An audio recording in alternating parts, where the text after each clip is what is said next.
Bonjour à tous, j'espère que vous allez bien. On va refaire une analyse très long terme sur le Bitcoin. Aujourd'hui, je suis sur un graphique annuel. On va parler bien sûr du mandat de Trump. Est-ce que ça va être le cycle plus haussier pour le Bitcoin? Quels seraient éventuellement les objectifs? On va parler de BlackRock aussi qui recommande 2% de tout son portefeuille dans le Bitcoin. Quelle valorisation ça pourrait donner? Quel type de prix ça pourrait permettre au Bitcoin d'atteindre? On va aussi parler de la chute du dollar, de la dévaluation des monnaies fiat et du coup du renforcement du Bitcoin. Juste avant, je vous rappelle encore une fois que notre service d'algorithme est toujours disponible. On vous les met à disposition gratuitement. Vous conservez 100% des gains sur les 4 dernières semaines, plus 10,41 R sur les algos, de très très bons résultats. Et sur les stratégies LIM, les algorithmes LIM, 39 TP la semaine dernière. Avec la volatilité sur les alts qui arrive, ça va encore exploser les TP. C'est le moment de rejoindre, c'est gratuit, c'est le premier lien en commentaire épinglé, tous les liens utiles concernant mon contenu.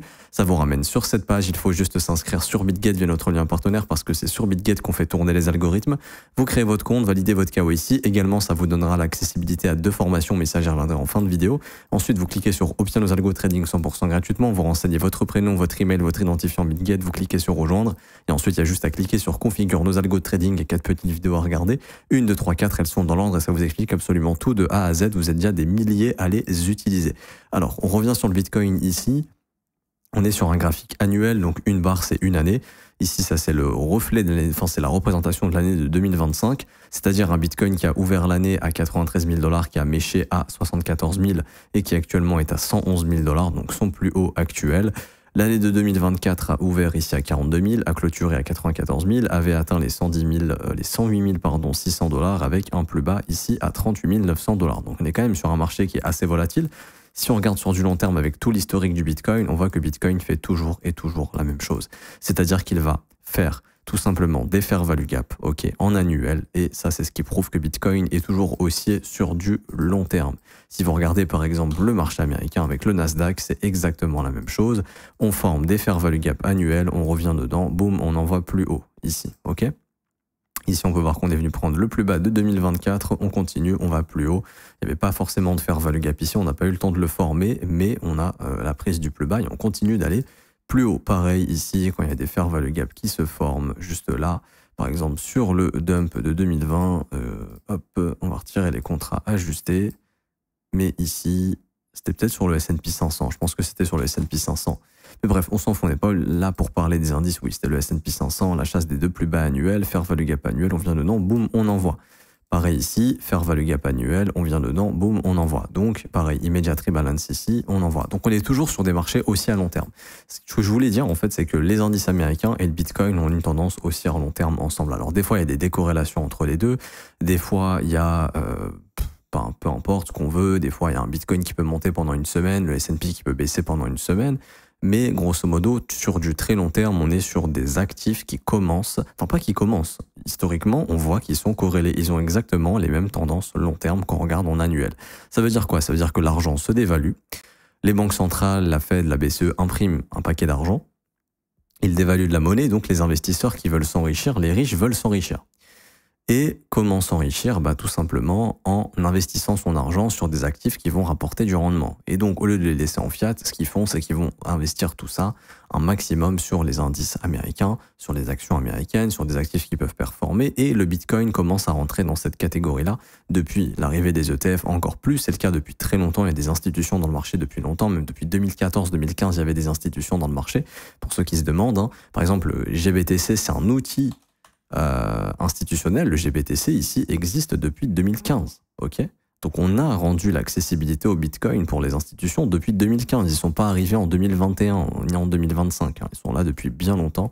Ces institutions sont là depuis très longtemps.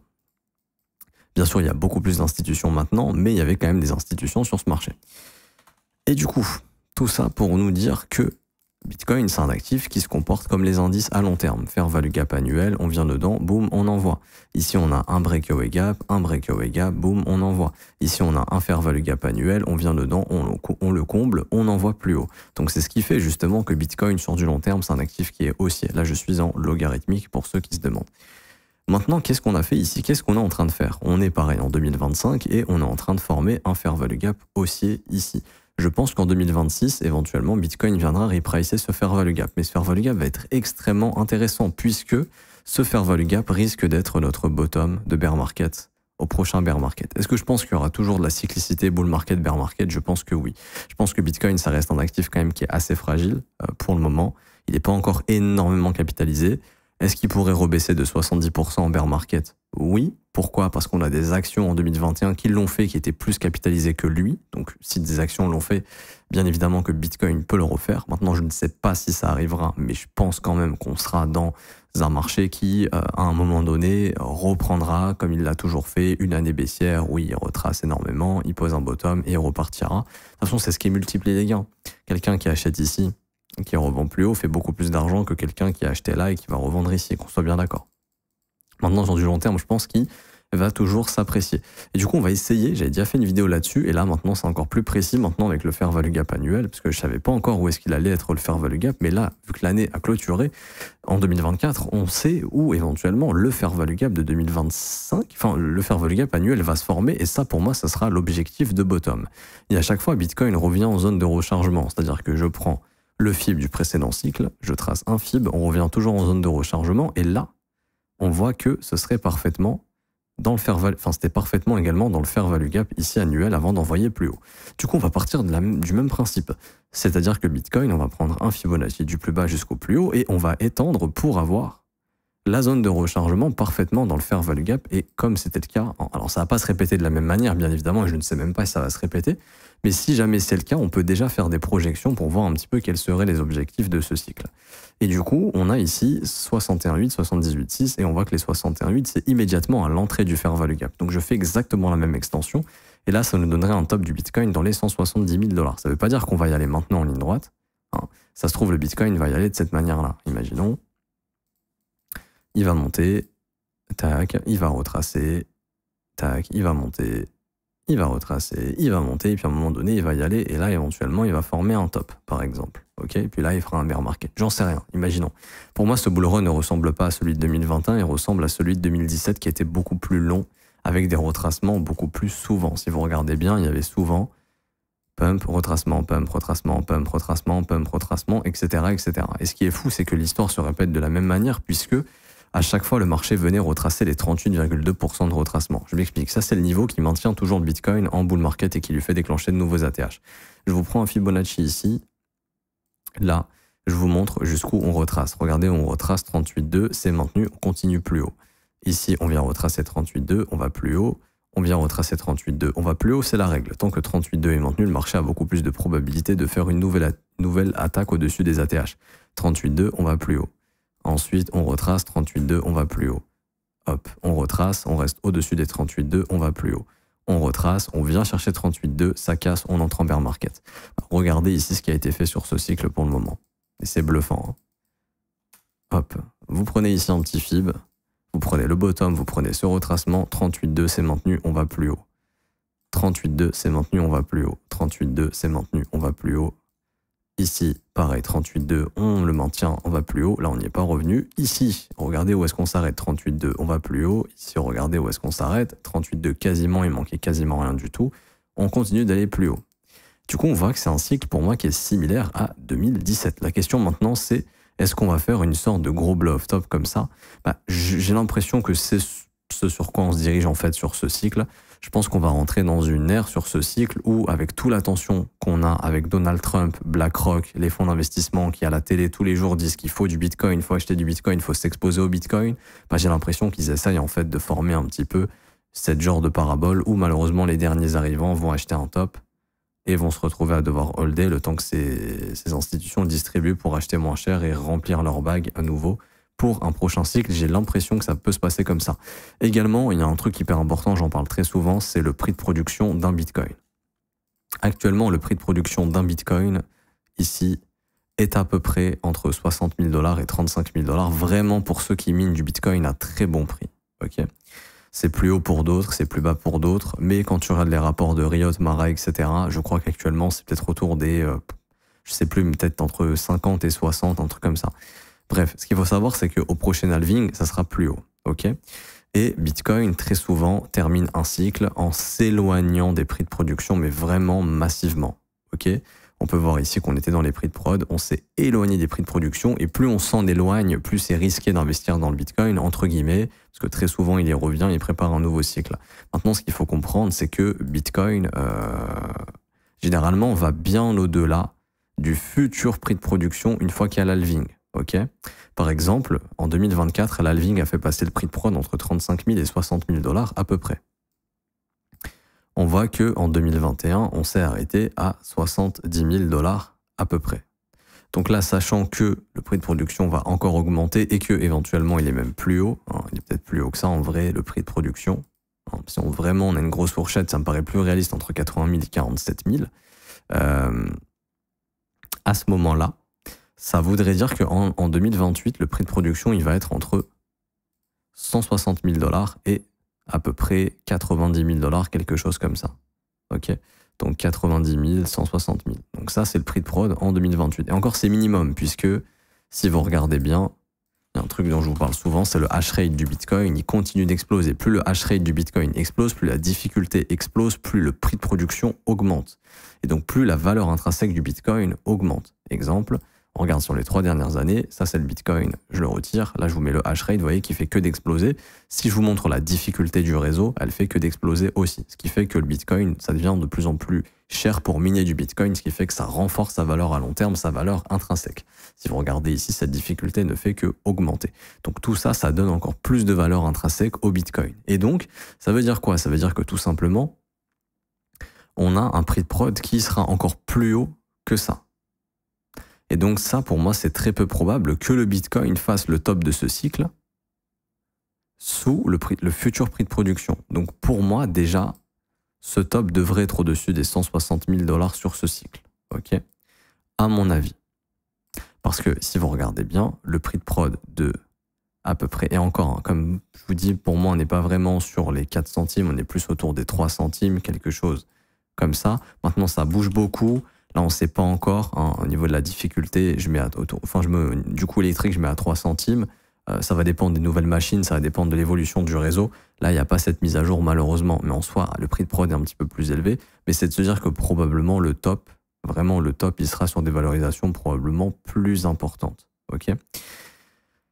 Et du coup, quand on fait le calcul, je vous ai montré les extensions. Bon, ça donne théoriquement, si le bottom se trouve sous le plus bas de 2025, dans ce Fairval Gap annuel qui est en train de se former, on aura donc éventuellement un top qui serait entre 170 000 et dépendamment de où on va, au-dessus des 200 000, pourquoi pas. Ce serait pas déconnant. Ce qu'on va observer, c'est bien sûr les inflows des ETF. L'argent continue de rentrer. Alors, il y en a un peu moins qu'avant, mais ça continue de rentrer, donc ça, c'est plutôt positif. Il y a une chose sur laquelle vous devez faire attention, et j'en ai parlé récemment dans mes briefs, c'est la trendline haussière des ATH précédents de 2017 à 2021. On voit que c'est ce qui nous a bloqué sur le précédent pump. Alors attendez, je vais vraiment bien vous la tracer. Et on aimerait en fait que ça casse cette trendline pour que vraiment ça se mette à accélérer sur le Bitcoin, ici. Parce que si jamais on est en train juste de retester la résistance et de prendre tous les stops et qu'ensuite Bitcoin nous fait ça c'est pas bon. Parce qu'à ce moment-là, ça voudrait dire que il y a 2 possibilités. Bitcoin vient juste reprendre les stops ici, consolide et repartira dans un truc haussier, ou que là on rentre en bear market comme en 2021 avec la prise de stop et le bear market. Et à ce moment-là, ça voudrait dire que le bottom, il aura de grandes chances de se trouver sous les 49 000 $. Si les indices américains ne chutent pas, ils font un nouvel ATH et font une continuation haussière, ce qui a plus de chances d'arriver, serait plutôt le scénario haussier. C'est de se dire que si Bitcoin, à un moment donné, casse cette trendline, il risque en fait d'accélérer tout simplement. Ok. Maintenant, Donald Trump. Alors, on a un président qui est pro-crypto. On a donc des institutions, des gouvernements qui sont en train de se mettre à l'achat de Bitcoin potentiellement, qui s'y préparent. Alors, peut-être que c'est pas tout de suite, et je pense pas que ce sera tout de suite personnellement. Je pense que les États-Unis vont attendre que leur taux d'intérêt soit plus bas. Donald Trump est là jusqu'en 2028. Les taux d'intérêt seront probablement bas d'ici 2027 ou 2026, sauf si crise ou autre. À ce moment-là, ils seront plus bas plus rapidement. Mais éventuellement, il pourrait lancer une réserve stratégique de Bitcoin quand les taux d'intérêt seront plus bas. Mais les taux d'intérêt ne seront pas plus bas maintenant.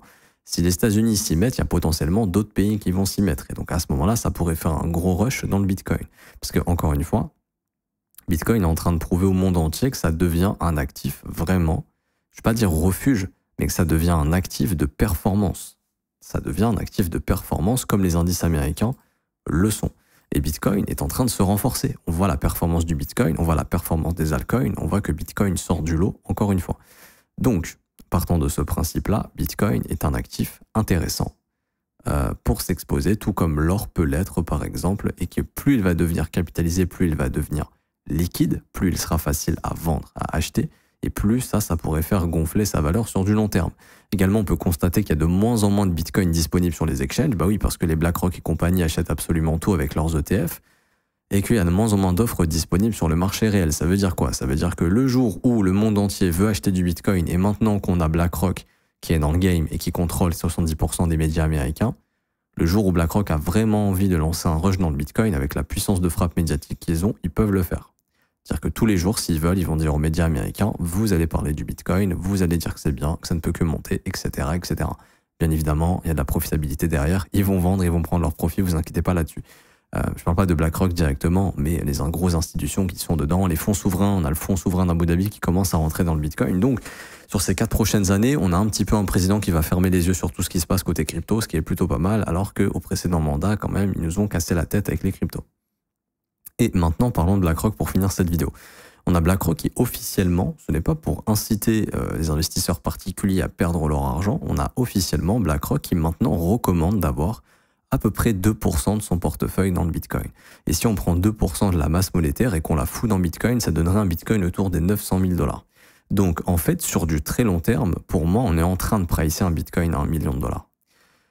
Je dis pas que ça arrivera cette année, je pense pas que ça arrivera même avant peut-être 4-5 ans, même je dirais que ça arriverait peut-être sur ces 5-10 prochaines années. Est-ce que ça arrivera sous le mandat de Trump? Peut-être, mais honnêtement, je pense vraiment pas. Je pense vraiment que ce sera sur du long terme. Mais les investisseurs qui investissent dans le Bitcoin sont en train de pricer quoi à très long terme? Bah, ils sont en train de pricer tout simplement les recommandations de BlackRock. Et BlackRock, pour le moment, recommande 2%, mais peut-être que BlackRock, dans 5 ans, recommandera 4%, 3%, peut-être au moins 1%, peut-être qu'ils reverront ça à la baisse. Mais en tout cas, ce qui est certain, c'est que BlackRock recommande aux investisseurs d'avoir du Bitcoin en leur portefeuille. Et on voit que les fonds d'investissement, les Goldman Sachs, les Morgan Stanley, les fonds souverains commencent à rentrer avec des centaines de millions, voire des milliards. Donc on voit que doucement, ça commence à aller chercher cet objectif de 2%. Et je dis pas que toute la Terre va investir 2% dans le Bitcoin. Mais si les entreprises américaines, les entreprises européennes, ça commence à arriver, il y a beaucoup d'entreprises qui commencent aussi à mettre une petite partie de trésor en Bitcoin, qu'on a des fonds souverains, on a des pays aussi qui commencent à mettre des fonds en Bitcoin, on se dirigerait même peut-être au-delà des 900 000 $ de valuation d'un Bitcoin. En fait, le marché n'est que spéculatif et l'idée des investisseurs est de se positionner avant que les choses arrivent. Si on commence à partir du principe qu'au cours des 5 à 10 prochaines années, 2% de la masse monétaire sera dans le Bitcoin, ne serait-ce que 1%. Si on estime que 2% c'est trop élevé, ne serait-ce que 1%, ça ferait à peu près un Bitcoin autour des 450 000 $. Donc il faut bien comprendre que ces investisseurs, ces spéculateurs qui veulent gagner de l'argent, essayent de se positionner avant. Maintenant, bien évidemment, quand ils investissent aujourd'hui, ils se disent pas c'est pour l'année prochaine. Quand vous voyez le fonds souverain d'Abu Dhabi rentrer dans le Bitcoin, je pense que les personnes qui gèrent ce fonds souverain sont pas en train de se dire on vend l'année prochaine. Ils sont en train de se dire on entre pour du long terme. Ok? Et si on peut transformer 500 millions en 5 milliards, on le fait, même si c'est dans 10 ans. Ils pensent sur des visions très long terme. Ces pays-là, par exemple, lancent des plans 2040, 2030, lancer des plans 2030 en 2020. Ils ont vraiment des visions très long terme. Il faut comprendre que les pays, les grosses institutions n'ont pas une vision de cycle en 1 an, 2 ans. Non, ils ont vraiment des visions qui sont très long terme. Et c'est juste pour vous dire que si on rentre dans cette phase où on a des investisseurs qui vont commencer à penser très long terme sur Bitcoin, ils vont penser à ces objectifs que je suis en train de vous donner. 400 000, 900 000, 1 million, peut-être même plus. Parce qu'encore une fois, ça pourrait donner des valorisations. Bah tiens, calculons un petit peu la valorisation que Bitcoin pourrait atteindre s'il atteint 1 million de $. On va prendre 1 million, on va le diviser par 110. Enfin, on va prendre 1000 qu'on va diviser par 110, ça nous donne un ratio de 9 à peu près. On va ajouter un petit peu d'inflation, parce que Bitcoin, il y aura encore un petit peu d'inflation. On n'est pas encore à 21 millions de Bitcoin, il y a encore des Bitcoins qui vont s'ajouter, même si on n'a pas énormément. Du coup, je vais faire x 9,5. On va faire 9,5 fois 2200. Hop. Ça nous donne à peu près 21 000 milliards de valorisation.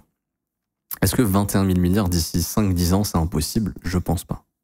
Pourquoi je pense pas? Parce que l'or actuellement est valorisé peut-être à 18 000 milliards, quelque chose comme ça. Peut-être que dans 10 ans, l'or sera évalué à 30 000 milliards, peut-être. Donc un Bitcoin qui se rapproche de plus en plus du ratio de l'or, moi j'y crois. Pourquoi j'y crois? Parce que c'est ce que disent les chiffres. Si vous regardez tout simplement l'or et que vous faites une comparaison de performance avec Bitcoin, vous allez voir que l'or se dévalue face au Bitcoin. Alors j'aurais peut-être dû faire le contraire, ça va peut-être plus vous parler, mais de faire un rapport de force Bitcoin-or, mais on voit que Bitcoin s'apprécie. Alors d'ailleurs, on voit que Bitcoin ici n'est pas encore au-dessus de son ATH face à l'or. L'or a très bien performé, donc il a un peu surperformé Bitcoin récemment, mais on voit que Bitcoin repart à l'attaque ici. Et on voit que sur du long terme, ce ratio était à 9. Attendez, on va prendre sur du très long terme d'ailleurs. Ici, on était proche de 0. Bon, TradingView ne sait pas calculer, mais on voit que sur du long terme, le Bitcoin se rapproche, diminue son ratio vis-à-vis de l'or. Bah oui, il gagne de plus en plus de capitalisation, là où l'or galère à en prendre, parce que bah, plus ta capitalisation est grosse, plus c'est difficile. Et on voit que sur du long terme, le Bitcoin augmente et se rapproche de plus en plus de l'or. Ici. Parce que oui, Bitcoin, à un moment donné, valait 10 milliards, l'or valait 12 000 milliards, maintenant l'or vaut peut-être 18 000 milliards, Bitcoin vaut 2200 milliards. Donc vous voyez que le gap, il est en train de se réduire petit à petit, et de plus en plus, éventuellement, ça peut continuer de se réduire. Alors, je pense pas que le Bitcoin dépassera l'or tout de suite en termes de valorisation. Quand je parle de tout de suite, c'est genre 1 an ou 2, hein, c'est improbable pour moi. Maintenant, dans 10 ans, qu'on ait vraiment Bitcoin et l'or qui se rapprochent en termes de valo, et que sur du long terme, si les BlackRock et compagnie commencent à se dire que Bitcoin peut être le nouvel or numérique, par exemple, parce que c'est ce qu'ils sont en train de mettre en tête, dans la tête des investisseurs et des gens. Hein. Je ne sais pas si vous avez remarqué, mais depuis que BlackRock est là, ça parle de Bitcoin comme un or digital, ça parle d'un Bitcoin qui n'est pas du tout une menace pour le dollar. Powell, le président de la Fed, dit que le Bitcoin n'est pas une menace pour le dollar, que Bitcoin est un actif comme l'or. Donc ils sont en train également de dire aux investisseurs, Bitcoin est en train de se catégoriser un petit peu comme un or 2.0, un or numérique, etc. Et donc si on catégorise tout ça, 2% de la masse monétaire, qu'on prend également en compte que Bitcoin c'est un or numérique, etc., etc., bah, il devrait atteindre des valorisations supérieures aux 10 000 milliards. C'est là où est attendu le Bitcoin. 10 000 milliards de valorisation, ça donne un Bitcoin à peu près 4,5 fois plus cher. Et j'essaie de prendre en compte l'inflation que maintenant, si on fait 111, c'est pas tout de suite encore une fois, hein, mais sur du long terme, ça donnera un Bitcoin autour des 500 000 $. Pour moi, c'est vraiment pas étonnant si un jour un Bitcoin atteint les 500 000, peut-être même plus.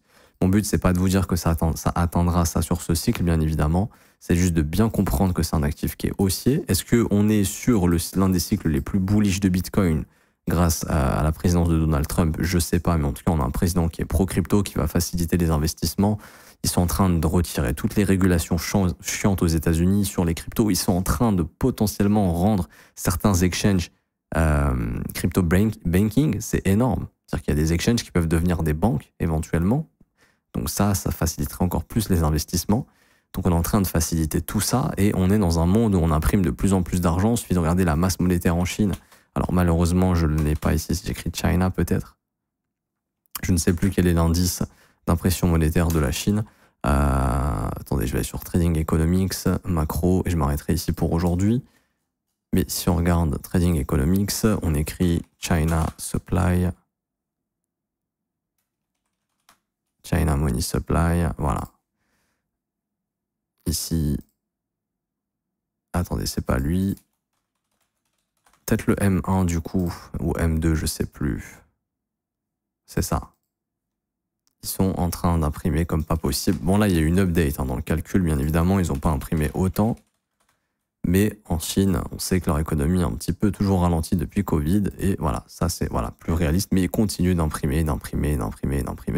Et plus il y a de l'argent qui est imprimé, plus l'argent se dévalue et plus cet argent peut se dilapider dans d'autres actifs. Et je pense que le Bitcoin est un bon actif pour en faire partie, puisqu'il a la même dynamique, grosso modo, que les indices américains, juste qu'il est beaucoup plus volatile parce qu'il était beaucoup moins liquide. Les indices, c'est des milliers de milliards de valorisation. Bitcoin, c'est encore un bébé comparé à eux.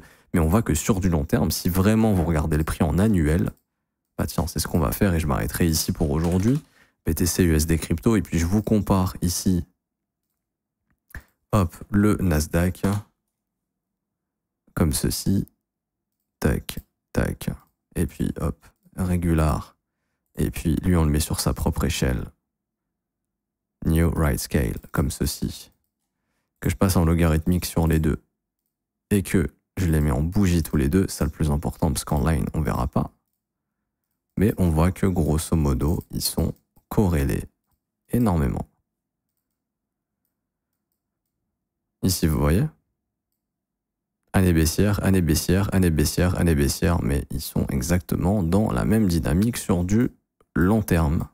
Parce que ce sont des actifs qui se valorisent sur du long terme et qui prennent de la valeur sur du long terme. Et beaucoup de gens sont en train d'assister à ça et savent que S&P Nasdaq, c'est peut-être plus de 30 ou 40 milliards de valorisation, 40 000 milliards, donc trilliards.